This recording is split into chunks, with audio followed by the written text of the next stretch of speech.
February, March, April, May, June down to December. God, you've been so good. You've been so good. You've been so good. Count my blessings, name them one by one. You've been so good. I will not forget. I will not forget. I will not forget. You've been my lawyer, shelter, helper, provider, healer, helper, God. I will not forget. I will not forget. I will not forget. You are all I need. You are all I want. Mighty God. January, February, March, April, May, June down to December. A very good day to you wherever you're watching us from. You're welcome to Impact Live. Right here on Impact Live, we speak to various ministers who are impacting lives in terms of ministry and also in terms of social life. Well, my name is Felix Dazi, as I told you, and if you're watching us on television, you can head straight to our YouTube channel. That is IMPACTLIVE, and then you will be connected. Well, today I am at a place called Santor around East Legon Hills, and I will be talking to a dynamic man of God. We met some 8 to 9 years ago, and today we have reunited. I get to see him again after a long while. And we're going to have a wonderful time. He's having an amazing ministry right here in this vicinity, and also has a school that helps the less privileged and also children. We'll be talking about all of these, and I trust it will be a blessing to you. Don't go anywhere after this break. Reverend Joseph, I should say Apostle Joseph, is my guest for today, and I'll allow him to introduce himself after this break. Don't go anywhere.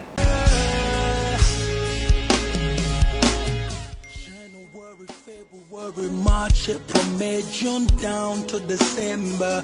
God, you've been so good. You've been so good. You've been so good.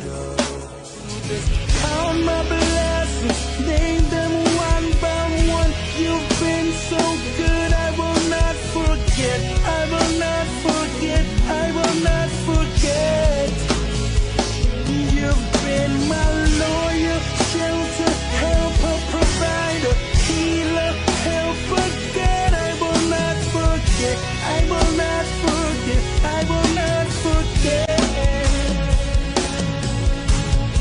You are all I need. You are all I want. Mighty God.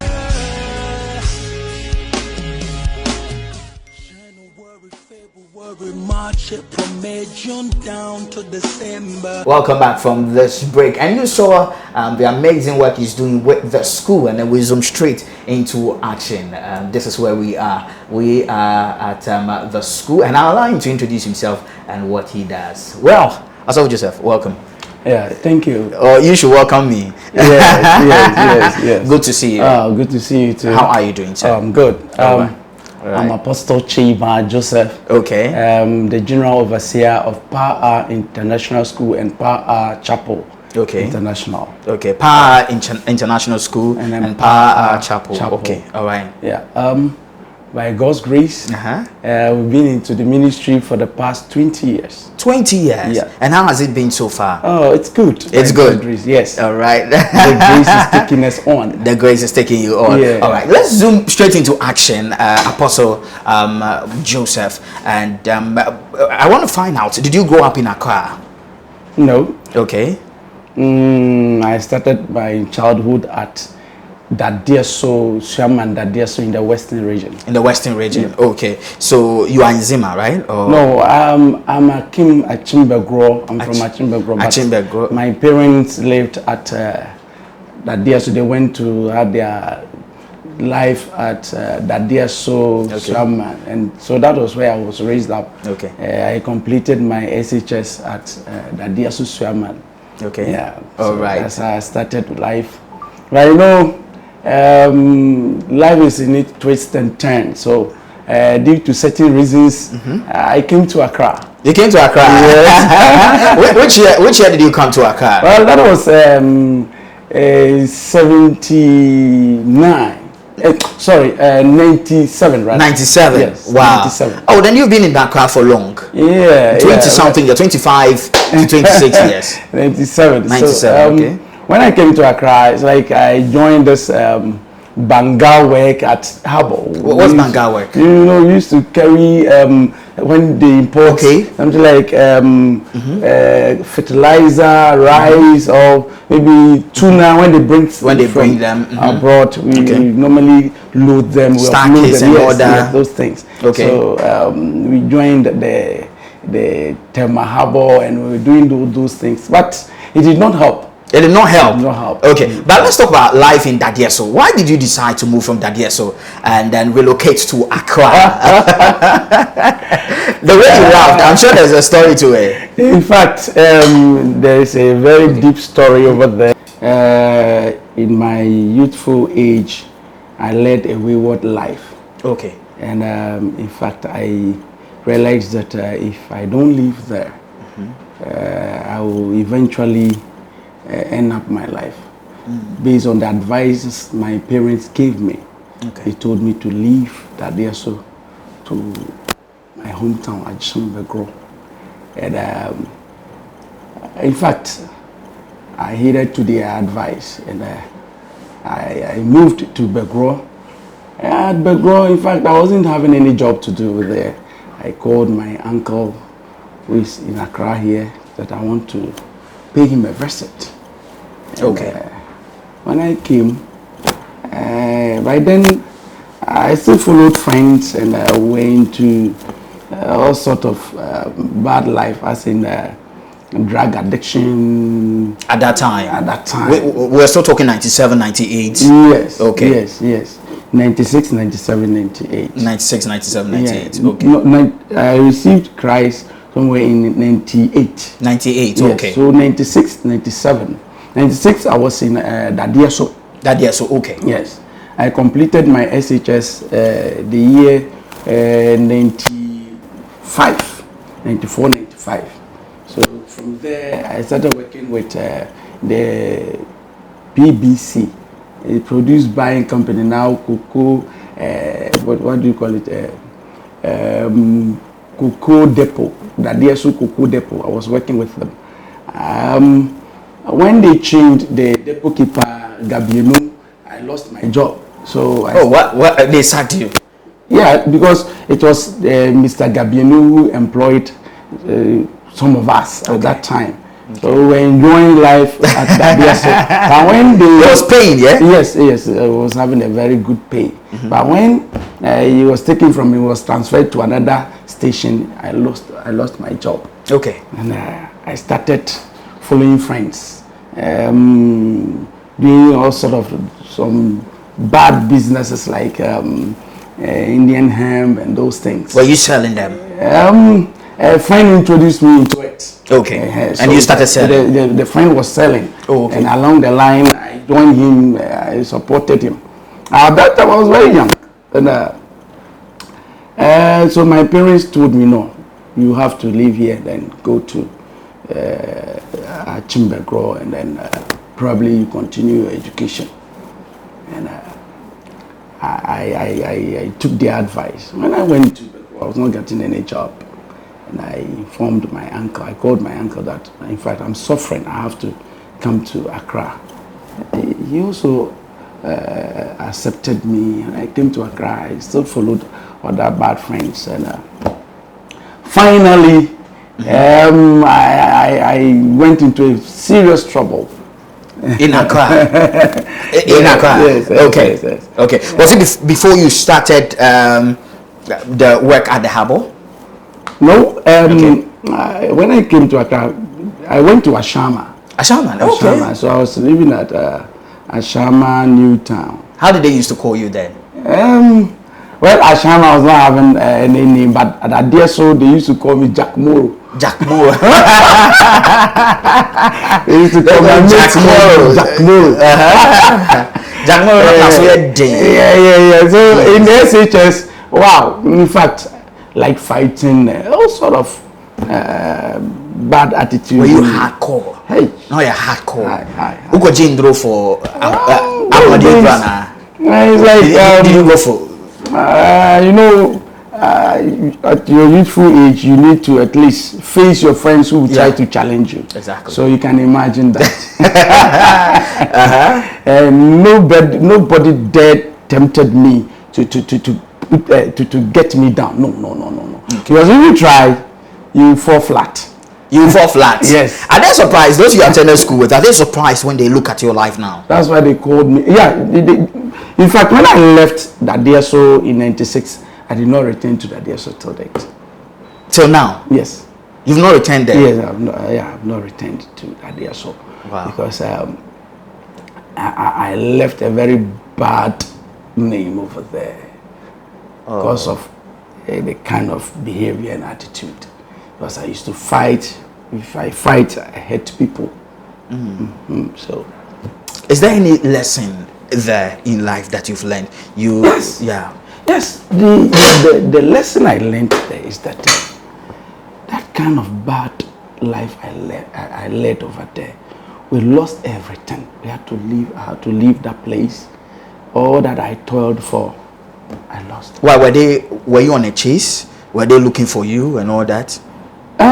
I would say not on a chase anyway, but like you realize that you have gotten a lot of people who hate you, and if you are not careful, somebody can even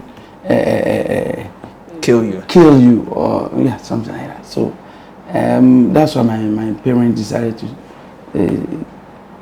advise me to leave that there. So yes. And you think that was a good advice then? Yes. And you came to Accra. How was Accra then at that time? Wow, it wasn't easy. It wasn't easy in Accra. It wasn't easy because when I came to Accra, like I said, I went and worked at Tama Harbour with the banga work, and it was not a sustainable work for me at that time. So I went and joined a friend I helped some time ago, whom I saw at Ashama. I was living with him in his room, and he left. Later, a certain guy came that the room belongs to him, so I should pay the bill. That when I paid the rent, he finally decided that no, I don't want to stay with you in the same room.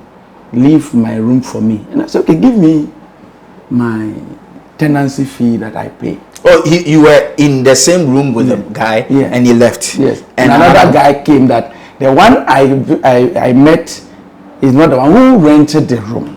So it belongs to him. So I should pay the rent. And I paid. I paid a year rent, a year fee. And after I paid, the next 2 weeks he said I should move. I said, why should I move? If I should move, give me my money. And he said, no, I will not give you. If you try me, this is what he said. If you try me, I'll call the Dagomba boys to beat you up. And I said, what is that? And this same man reported me to the assembly woman by then, by name Mrs. Levuvu. She was the assembly woman. So the woman called me and then asked me, what is the matter? And I explained the whole matter to her. I said, hey, my son, the people this guy is calling to attack you, they are very dangerous. So it's better you move from that house. I can see you did not do anything. You paid the money and they are trying to cheat you. But don't worry. Move if you have some money. So I decided to move. That was where this woman started telling me about Christ. Yes. So he told me about Christ. She preached to you? Yes. When you met her? Yes. And I said, these people are cheating me. And you said, you are talking about Jesus. What are you talking about? Me, I can find this guy. He said, hey, don't think he's coming alone. He will come with squad and they will destroy you. I said, okay, you should take the room. No problem. Because I remember what I did at the DSO that ended me in cells. 10 days police cells. In that DSO? That DSO. 10 days? 10 days without bail. Wow. Yes. If I'm to tell you more about it, it will take us the whole day because I've been through a lot. Okay. I've been through a lot. So this woman told me about Christ, asked me to give my life to Christ. I didn't mind her.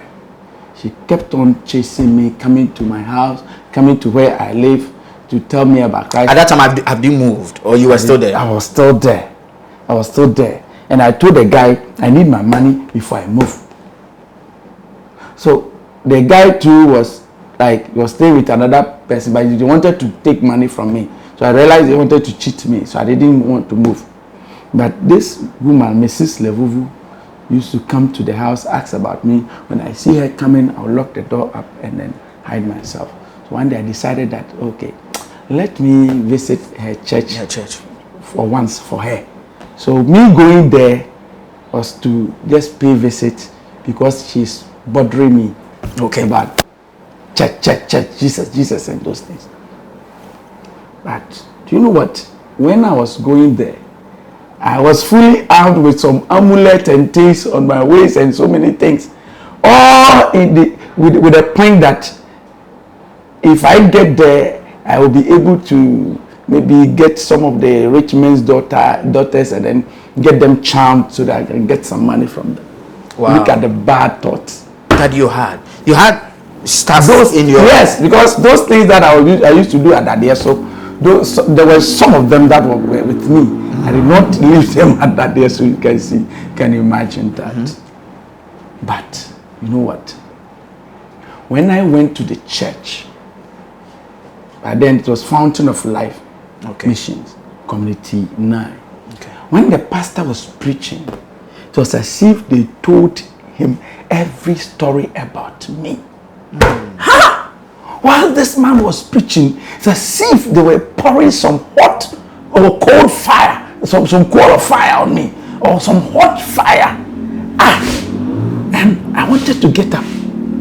But unfortunately or fortunately for me, in that church, when they are preaching, they don't want anybody to get up.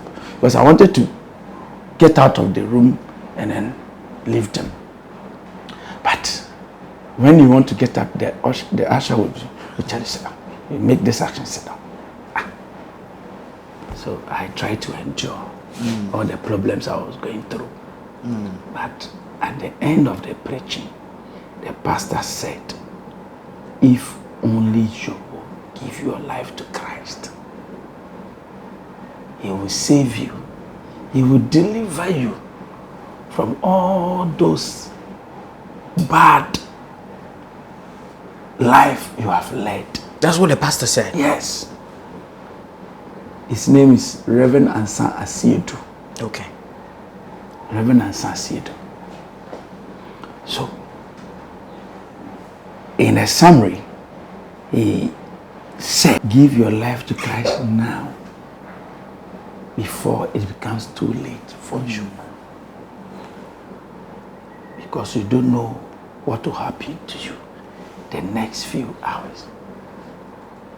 The moment he said this, I became very afraid. Because if I remember what I went through at Dadieso, which I nearly died, and I've gotten the opportunity to hear this, I said, okay, then let me go to this man of God and tell him what I've been through. When I went to him, I told him all that I've been through, and this man took me to serious deliverance prayer. And I decided that I'll follow him and then be his disciple. So in the year 2000,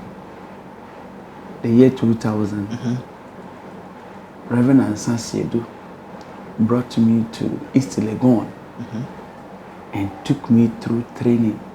And he took me through serious deliverance. What happened to the house? The house. The house, when the guy wanted to move me, finally, I was able to raise some money to get a place. But was the house his? No, it wasn't his. He too rented it from a landlord he was the first person who took it from the landlord before that guy came to him. So it's like the guy who was my friend used to pay something to him. Oh, okay. So when my friend left, he left before this guy came. So he did not know me. That was why he wanted me to pay much or I move. Okay. And that was how it is. So when I realized that I can't cope with them, I moved to Official Town and then paid for Asham and Official Town. Asham Official Town. It was later that Reverend Ansasidu took me from that place, Official Town, to East Legon. Okay. Christian Service Center. Oh, okay. Yes, Christian Service Center. Okay. Reverend Ansasidu is the overseer of House of God Missions. Oh, okay. At East Legon. East Legon. 69 American House, 69 churches there. Okay. Okay. Yes. I would say a big thank you to Reverend Ansasidu. In fact, his training has had a great impact on me, and God's grace is taking me up.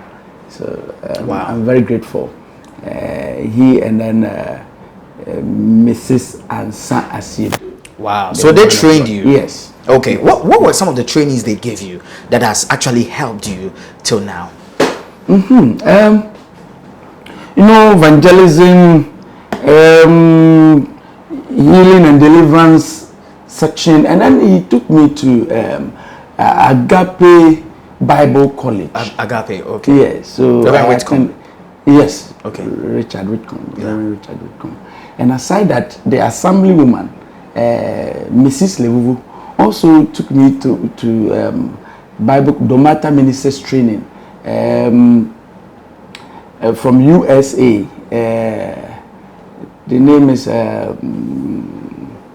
when the name comes, I will tell the name. Okay. But Mark Brazil Ministry from US. From US. Yes, Mark Brazil Ministry. Okay. So they also gave us a training. Reverend Larry and Valerie. Okay. From US, they came to train us in the Matter Ministers training.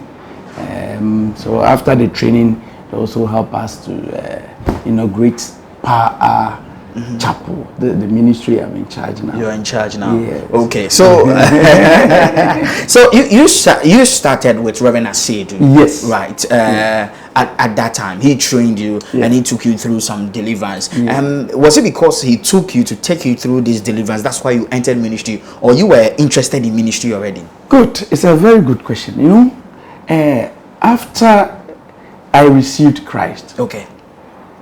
Mrs. Levuvu and other ministers also took me through lessons, and in fact I had the great passion to serve God, to work for God. So there was a day that this great man of God,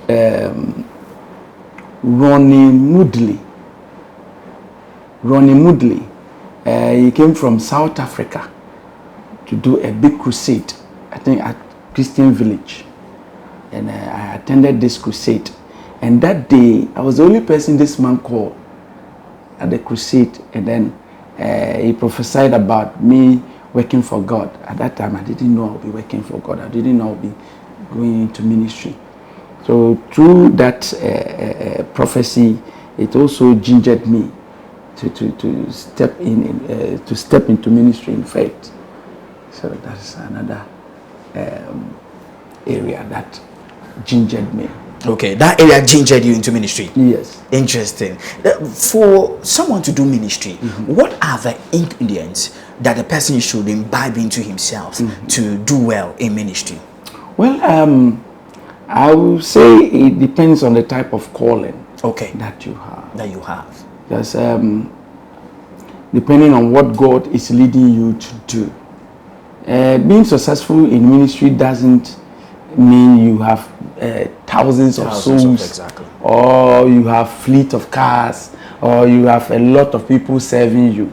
It all depends on the calling. If you understand your call, me for instance, my call is twofold, like winning souls for Christ and also nurturing children, helping the less privileged, providing for the less privileged, granting them basic education. Okay. Yes.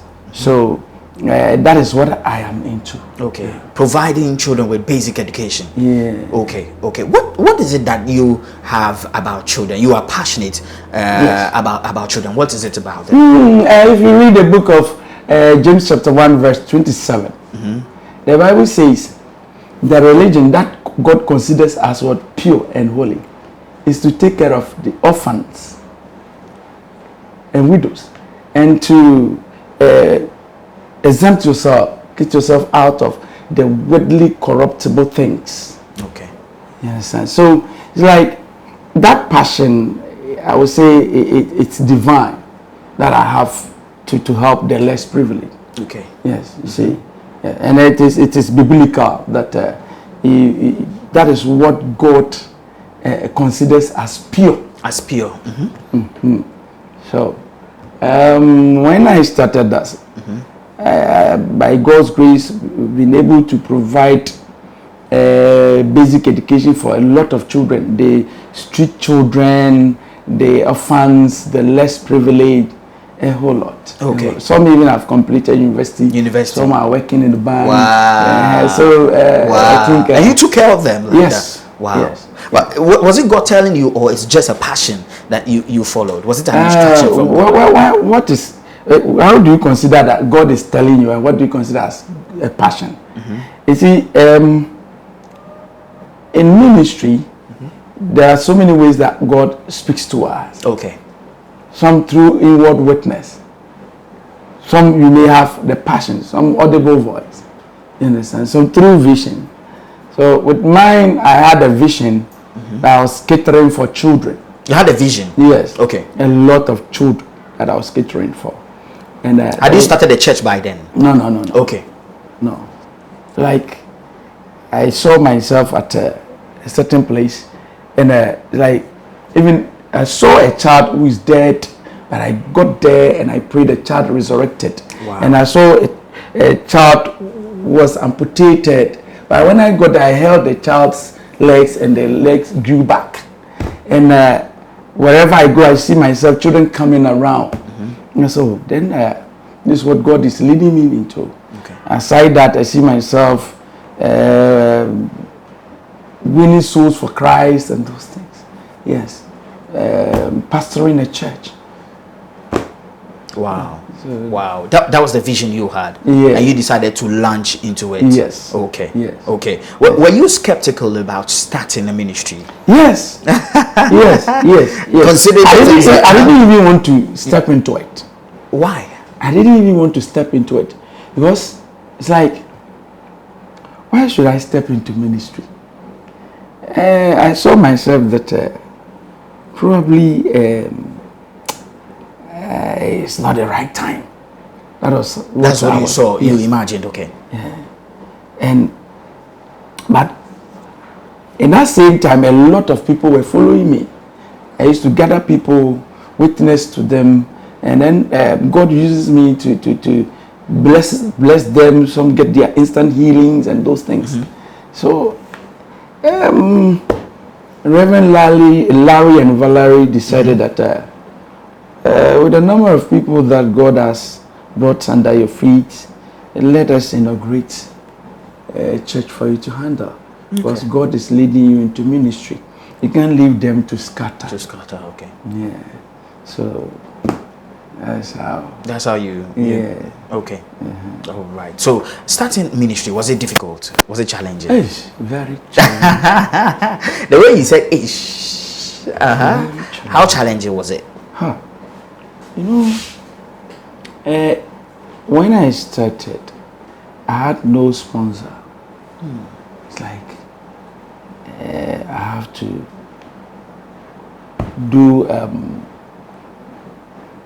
a lay pastor's work. Okay. So you were working? Yeah. Whilst you were? Yes. I was working with a certain company. Okay. And alongside, I used to supply sand and stone to builders. Those who building contractors. I used to supply sand and stone to building contractors. Okay. And I was able to fetch me something to support ministry. Is it capital draining? Yes. Capital intensive and draining? Yes, okay. Yes. Because if you don't have people coming your way to support you, you have to be self-supportive. At the beginning. You have to support yourself. And along the line, some people also came in to support in a way, as in free will offering and then donations and things like that. Okay. So that eased my suffering. Your suffering. Okay, that is your suffering. And you've taken the school to another level. The help that you give to people. Now, did you do some donations outside? Yes, but not much. Okay. Not much. Okay. The donations I normally offer is if there is a family okay, going through some crisis and all crisis, I used to visit and then donate, but not into some organizations. Okay. Okay. So the school, how does it run? What's the name of the school again? As you can see, Baah International School. Okay. All right. You decided to name it after the church. Yes. Powerhouse International School. Power Hour. Power Hour. Okay. Power Hour International. Why that name? Power Hour. Power Hour. Yes. Okay. Power Hour. Okay. I remember before I started ministry, I was into serious fasting and prayers. Okay. And I saw in a vision, and I was on a way going to some place, and I heard the voice, Power Hour. Power Hour. Power Hour. And I heard this voice and I said, what is this? And you know what? Those days, I used to see God manifesting his miraculous power in my life. If someone is paralyzed and I pray for that person, the person start walking. The woman that I said she's helped me, did I tell you about Mrs. Levu told me about Christ? Yeah. Yes, the sister was having goiter. Okay. In her neck. And I prayed for her and instantly the goiter vanished. The goiter vanished? Vanished. That was why she helped me. She took me to Bible college. That, hey, I can see this guy, God will use him. And she assisted me. Even till date, I used to pay my tithe to Mrs. Levuvu. Wow. Yes. Wow. I used to pay my tithe because she helped me a lot. Oh. Through her, I received Christ. Her name is Mrs. Bisaba, Mercy Bisaba Levuvu. So when I was praying and I heard this Power Hour, meaning we are in the hour to experience the power of God. Okay. So he said, I've given you power to tread upon serpents and scorpions and to overcome all the powers of the enemy, and nothing by any means hurts you. You understand? The book of Luke. You understand? Yes. So the book of Luke chapter 18 verse 10. So I realized that God is leading me to do his ministry, and then he has called me to manifest his power, and this is the hour to manifest the power of God. So I named the church Power Hour, and the school too, and the school Power Hour International School. Can we go to the school and check it out? Okay. For the amazing work you're doing. What's it that you want to tell people who want to do ministry, who also have the heart to help children? What's your word to them? What do you have to tell them? Well, I would say, even though sometimes you may go through a lot of challenges, but God is there for you. You see, when you go through a challenge, it's a stepping stone, it's a springboard that will catapult you to the next level of blessings. Okay. So that challenge shouldn't shouldn't stop you, shouldn't be a hindrance for you to go into ministry. Just press on and it shall be well with you. Press on and it shall be well with you. Thank you so much. But let's go to the school and let's find out what you do here in the school. January, February, March, April, May, June down to December. God, you've been so good. You've been so good. You've been so good.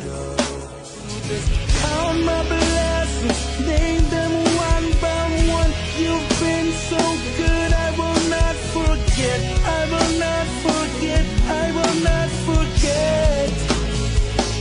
You've been my lawyer, shelter, helper, provider, healer, helper, God. I will not forget. I will not forget. I will not forget.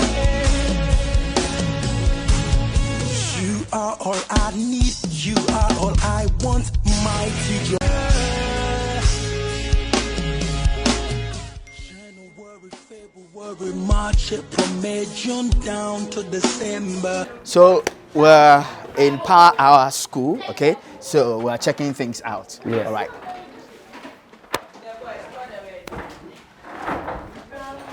So which class is this? This is the GHS 3. GHS 3. Okay. Yeah. All right. All right. This is amazing. Hello. How are you all? Thank you. And you? We have a crew from Charisma TV. So they are here to visit us. Please come. Hello, how are you? We are fine. Thank you. Hello, good afternoon. Yes, I'm also good. I hope you're all learning. Yes. All right. And I trust that you will learn hard. This is GSS 3, right? Yes, so that you also enter into SHS and then you enter into the university subsequently. Yes. And then you become everything that you've dreamed for, right? Yeah. What does anybody want to become? What do you want to be? Everybody mention yours. Okay, let me ask. Journalist. You want to be a journalist? Huh? Wow, this is great. Wow, what about you? I want to be a doctor. You want to be a doctor? That's great. That's amazing. What about... All right, so as we said, we're here at the compound of the School Power Hour International School, and we're here with the bishop and the headmaster himself. So which year did you come here? 2018. 2018. All right. Yeah. And what's the purpose for the school? We are here to offer the less privileged, affordable quality. All right. So what are some of the challenges associated with this? You know, if you are offering affordable tuition, you know, the challenge associated with it is paying of staffs. Paying of staff, okay. Yeah, getting the fund to pay your staffs. Because if you are about 70% of the students are not paying anything, and you are offering them free tuition, you can imagine that the grace of God is keeping us on. Okay. Do you rely on sponsors too to support what you are doing here? We don't rely on sponsors. Okay. We rely on what God provides us. Okay. Normally, once a while, we see some people coming around, okay. But it's not regular. Okay. Maybe somebody will come and then donate something small. Okay. And then that's all. All right. Maybe. But there is one woman that I will never forget to mention her name. Okay. And her name is Mrs. Sapnamuki. Okay. Bindu Travels and Tours. Okay. This woman has been supporting us with 1,500 Ghana cedis. Okay. Every month. Every month. And this woman has not stopped since the inception of Power Hour International School. Wow. And I'll say kudos to Mrs. Sapnamuki. Wow. In fact, if I don't mention your name, meaning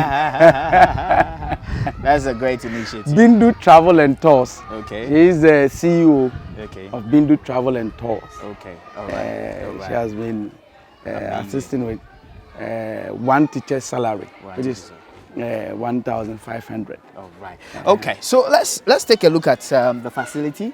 All right. This is for the private, for the primary school, right? Yeah. The nursery and all that. Yeah. Oh, okay. That's great. That's great. And how many kids do you have approximately?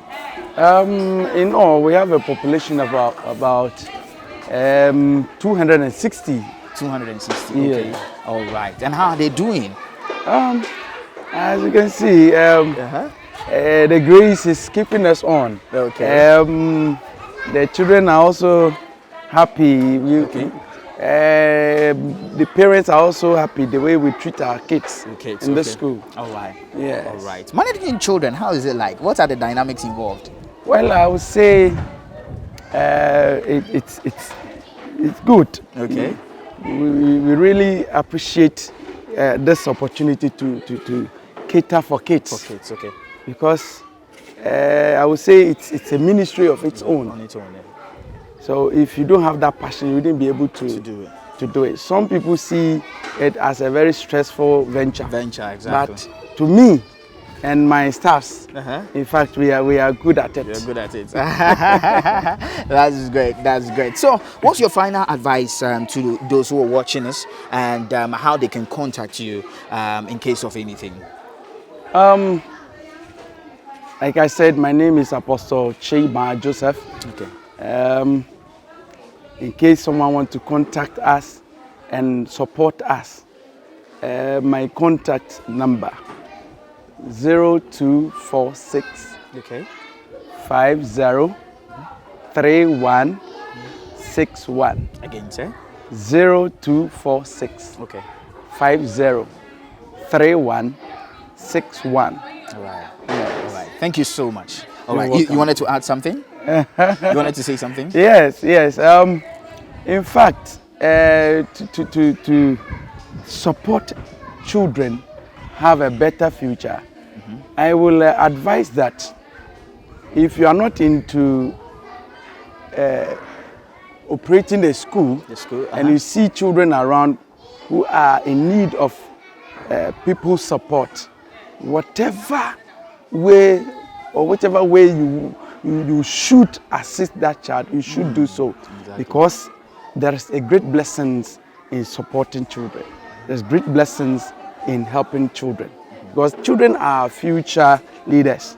You don't know, in the near future, that same child you supported will be the person that will help you or rescue you from some death or some distraction, or maybe help you to achieve your future goals. So I advise that let us all help the needy. Thank you. Thank you. Thank you so much. And thank you too for joining us right here on Impact Live. I trust you have been blessed. We shot this from Baah International School and also the Baah Chapel International, where Reverend Joseph is the head pastor. I'll see you same time on our next episode. Don't forget, Jesus is Lord. Till then, have a wonderful time. If you missed this on television, go straight to our YouTube page. It is IMPACTLIVE with Felix Dazi, and then you will be connected. Till then, have a wonderful time, and God bless you. Bye-bye. January, February, March, April, May, June down to December. God, you've been so good. You've been so good. You've been so good. Count my blessings, name them one by one. You've been so good. I will not forget. I will not forget. I will not forget. You've been my lawyer, shelter, helper, provider, healer, helper, God. I will not forget. I will not forget. I will not forget. You are all I need. You are all I want. Mighty God.